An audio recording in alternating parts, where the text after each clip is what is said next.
পুলিশের হামলার বিচার ও ৩ দফা দাবি আদায়ে তৃতীয় দিনের মতো রাজধানীর কাকরাইল মোড়ে অবস্থান করছেন জগন্নাথ বিশ্ববিদ্যালয়ের শিক্ষার্থীরা। সকালে বর্তমান ও সাবেকদের সমাবেশ ও বাদ-জুম্মা থেকে গণ অনশনের ঘোষণা দিয়েছেন তারা। দাবি আদায় না হওয়া পর্যন্ত ঘরে ফিরবেন না বলেও জানান তারা। এরই মধ্যে আন্দোলনের অংশ হিসেবে বিশ্ববিদ্যালয় অনির্দিষ্টকালের জন্য বন্ধ ঘোষণা করা হয়েছে। এর আগে গভীর রাতেও কাকরাইল মোড়ে দাবি আদায়ে স্লোগান দেন শিক্ষার্থীরা। বুধবার প্রধান উপদেষ্টার বাসভবন যমুনা অভিমুখে লং মার্চ করেন শিক্ষার্থীরা। পথে পুলিশ বাধা দিলে প্রায় অর্ধশত শিক্ষক শিক্ষার্থী আহত হন। পরে কাকরাইল মোড়ে অবস্থান নেন তারা। বুধবারের মতো বৃহস্পতিবারও কাকরাইলে সড়ক আটকে শান্তিপূর্ণ আন্দোলন করেন তারা।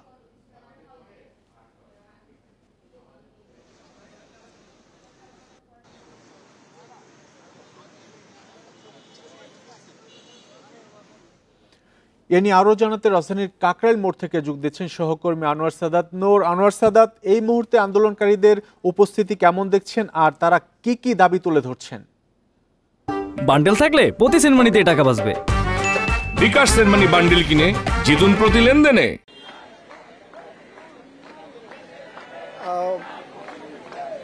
জগন্নাথ বিশ্ববিদ্যালয়ের শিক্ষার্থীরা আজকে তৃতীয় দিনের মতো প্রধান উপদেষ্টার বাসভবন যমুনার সামনে দাঁড়িয়ে অবস্থান কর্মসূচি পালন করছে এবং তাদের ৩ দফা দাবি, যে ৩ দফা দাবি সেই ৩ দফা দাবি আদায়ে তারা গত 2 দিন পার করেছে এবং কিছু শিক্ষার্থী রাতেও তারা এই যমুনার সামনে অবস্থান করেছিল যে তাদের দাবি যতক্ষণ পর্যন্ত না আদায় হচ্ছে তারা রাজপথ ছাড়বেন না, এই জায়গা ছেড়ে যাবেন না, এরকম ঘোষণার মধ্যেই তারা গত 2 রাত পার করে আজকে তৃতীয় দিনের মতো সকাল থেকে এই অবস্থান কর্মসূচি পালন করছে।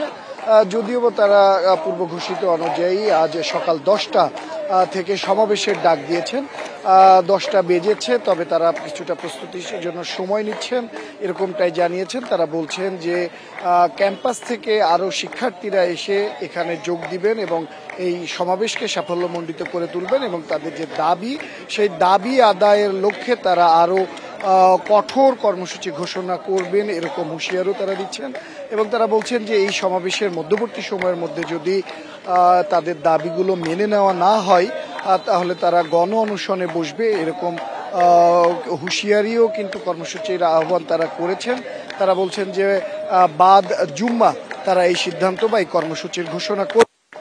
এখন পর্যন্ত তারা প্রত্যাশা করছেন যে এই সমাবেশের মধ্যেই হয়তো কর্তৃপক্ষ তাদের দাবি দেওয়াগুলো কর্ণপাত করবেন এবং তাদের যৌক্তিক দাবিগুলো মেনে নিয়ে তাদেরকে ক্যাম্পাসে ফিরে যাওয়ার সুযোগ তৈরি করে দেবেন, তারা এরকমটাই মনে করছেন। তবে তারা বলছেন যে তারা দীর্ঘদিন ধরেই বিভিন্ন বৈষম্যের শিকার হয়ে আসছেন, কেননা তাদের একটি পাবলিক ইউনিভার্সিটি হওয়া সত্ত্বেও সব ধরনের সুযোগ সুবিধা তারা সেখানে পাচ্ছেন না এরকম অভিযোগ করে কিন্তু তারা এখানে স্লোগান দিচ্ছেন যে বৈষম্যের বাংলায় বৈষম্য এই বাংলায় ঠাঁই হবে না। অন্যান্য পাবলিক ইউনিভার্সিটির সাথে সামঞ্জস্যতা রেখেই সকল ধরনের সুযোগ সুবিধা রেখেই তাদেরকে সেই সুযোগ সুবিধা দিতে হবে, কেননা তারা বলছেন যে অন্তত 70% শিক্ষার্থী যেন আবাসন সুবিধা পায় সেই সুযোগ অবশ্যই নিশ্চিত করতে হবে। পাশাপাশি তাদের যে পুরো বাজেট সেই বাজেটও তাদেরকে পুরোপূর্ণভাবে কাটছাট না করে দিতে হবে এবং তাদের যে একটি ক্যাম্পাস স্থায়ী ক্যাম্পাস